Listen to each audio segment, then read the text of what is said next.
ರೈತ ಬಾಂಧವರಿಗೆಲ್ಲ ನಮಸ್ಕಾರ. ಗೆಳೆಯರೇ, ಇವತ್ತು ನಾವು APMC ರಚನೆ, ಕೃಷಿ ಉತ್ಪನ್ನ ಮಾರುಕಟ್ಟೆ ರಚನೆ ಯಾವ ರೀತಿ ಇರುತ್ತೆ ಅನ್ನೋದನ್ನು ನಾನು ಒಂದೊಂದಾಗಿ ವಿವರಣೆ ಕೊಡ್ತೇನೆ.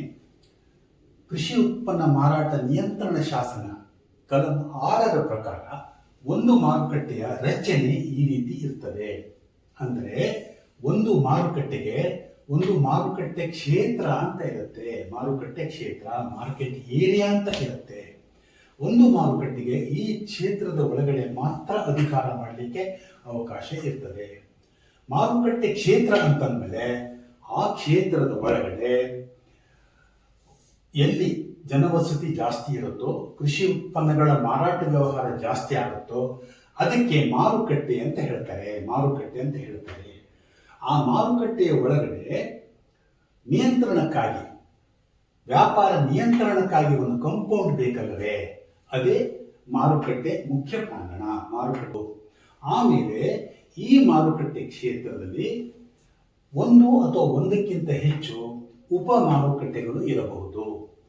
ಅದೇ ರೀತಿ ವ್ಯವಹಾರಕ್ಕಾಗಿ ಪ್ರತಿಯೊಂದು ಉಪ ಮಾರುಕಟ್ಟೆಯಲ್ಲಿ ಉಪ ಮಾರುಕಟ್ಟೆ ಪ್ರಾಂಗಣ ಇರಬಹುದು ಅಂತ ಇದೆ.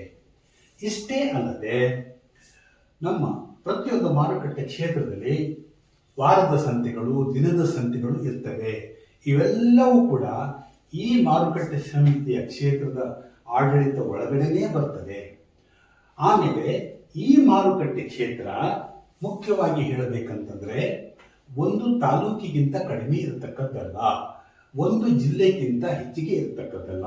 ಅಂದರೆ 1, 1.5, 2, 3, 4 ಈ ಥರ ತಾಲೂಕುಗಳು ಇರಬಹುದು. ಸೊ ಮಾರುಕಟ್ಟೆ ಈ ರಚನೆಗೋಸ್ಕರ ಏನು ಮಾಡ್ತಾರೆ, ಒಂದು ಕ್ಷೇತ್ರವನ್ನ ರೈತ ಪ್ರತಿನಿಧಿಗಳು, ಪ್ರಜಾಪ್ರಭುತ್ವ ಮಾದರಿಯಲ್ಲಿ ಆಯ್ಕೆಯಾಗುವ ರೈತ ಪ್ರತಿನಿಧಿಗಳು 11 ಭಾಗವಾಗಿ ಇದನ್ನು ವಿಭಾಗ ಮಾಡ್ತಾರೆ. ಇಲ್ಲಿ ಏನಂತ ಹೇಳಿದರೆ, ಮಾರುಕಟ್ಟೆ ಪ್ರಜಾಪ್ರಭುತ್ವ ಮಾದರಿಯಲ್ಲಿ ಆಯ್ಕೆಯಾಗಿ ಬಂದ ರೈತರೇ ಅಧ್ಯಕ್ಷರಾಗಬೇಕು, ಉಪಾಧ್ಯಕ್ಷರಾಗಬೇಕು ಅನ್ನೋದು ಇಲ್ಲಿ ಗಮನಿಸಬೇಕಾದ ಅಂಶ.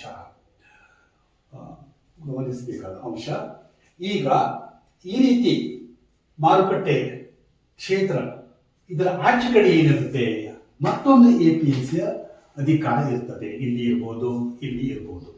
ಇಷ್ಟು ಒಂದು ಮಾರುಕಟ್ಟೆ ರಚನೆ ಶಾಸನದ ಪ್ರಕಾರ ಹೇಗಿರುತ್ತೆ ಅನ್ನೋದು ಇದೆ. ದಯವಿಟ್ಟು ಎಲ್ಲರೂ ರೈತರನ್ನ ತಿಳಿದುಕೊಳ್ಳಿ. ಧನ್ಯವಾದಗಳು. ಮುಂದಿನ ಸಂಚಿಕೆಯಲ್ಲಿ ಭೇಟಿಯಾಗೋಣ.